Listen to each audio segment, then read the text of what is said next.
So good afternoon and welcome to another episode of the Fish Tank Diaries.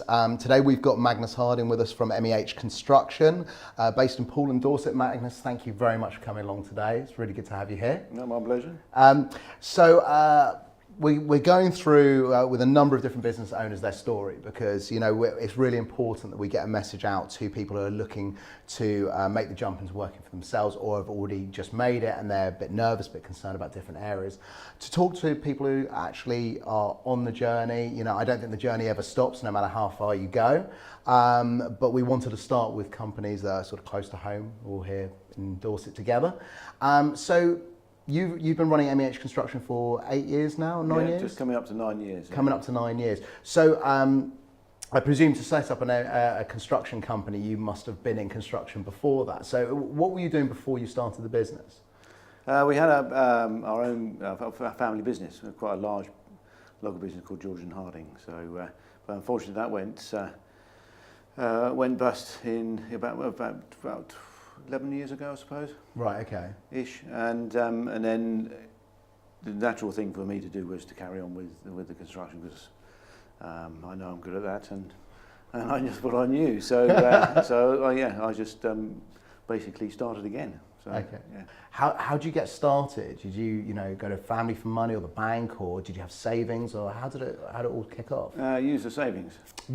So basically. I started with £5 grand. I put that in the bank, right? And as our starter, and then I built it from there, really. Right. Okay. So what sort of projects did you start on? Anything I could find. So I went back to on the tools. So basically, I went back to carpentry. Yeah, on your own. On my own. Yeah. And then I did small jobs here, there, small extensions, hanging doors, building sheds. Right. It's funny, sort of going backwards from my apprenticeship days, but then it sort of grounded me. So then, I knew I was good at that. I could deal with it, and I knew I could make money at it. So I just carried on.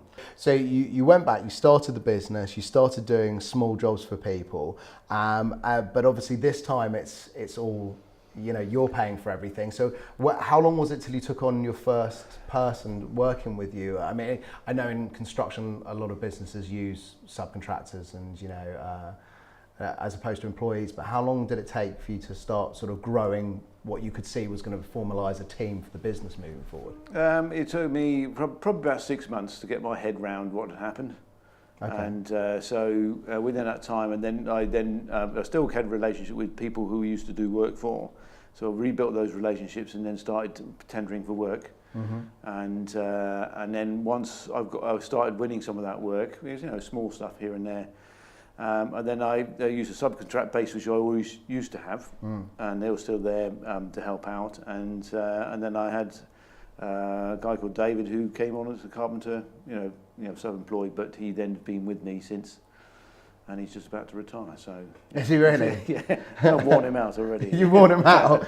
So now you had an office from home for the first 7 or 8 years, didn't you?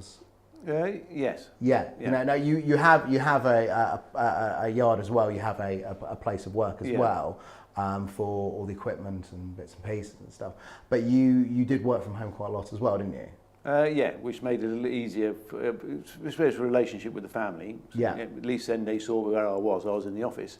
So as much as they couldn't spend time with you, they could peer at you out the window. Yeah, they can come and sit down and annoy me with trying to play computer games on the other computer. So yeah. So, but some people find that quite difficult because it's there at home. They can just go and work all the time, and it's very difficult to pull yourself away from it. Did you actually find it more of a benefit being from home because you were around the family, even if you only seen them for snatched moments? In a funny sort of way, yes.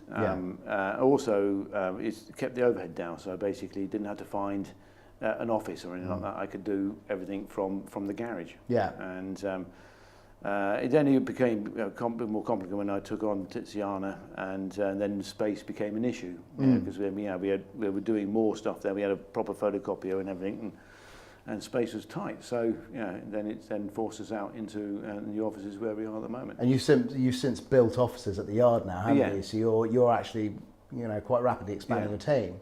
What sort of advice would you give to somebody who's about to make that jump before they make it? It's knowing their market. basically looking at other business, around, we do a lot of work in shopping centres, things like that, and you see shops pop up, brand new shops and that sort of thing, and they probably invariably last a year. Same with some restaurants as well. You see that. I think they miss the market, or they get it wrong when they do their numbers. It's just looking at what their product is or what they're trying to sell. Is there enough demand for what they want? Okay, well, look, Magnus, thank you so much for coming along today. It's been an absolute pleasure having you here. Really appreciate it.